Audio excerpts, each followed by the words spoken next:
61 წლის ასაკში გარდაიცვალა ბიზნესმენი და პოლიტიკოსი ლევან გაჩეჩილაძე. გაჩეჩილაძე იყო საქართველოს მეხუთე და მეექვსე მოწვევის პარლამენტის წევრი.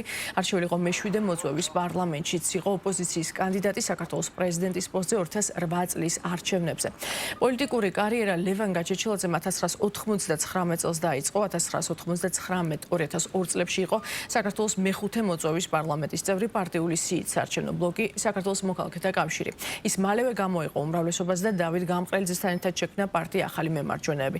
2002 წლის ადგილობრივი არჩევნების შემდეგ გაჩეჩილაძე გახდა თბილისის საკრებულოს წევრი მემარჯვენეების სიით. 2004-2008 წლებში იყო საქართველოს მეექვსე მოწვევის პარლამენტის წევრი, თბილისის ვაკის მაჟორიტარი.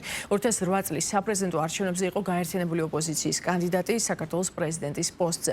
2008 წლის 7 ივნისიდან 2008 წლის 20 ივნისამდე პერიოდში კი იყო საქართველოს მეშვიდე მოწვევის პარლამენტის წევრი, პარტიული სიით.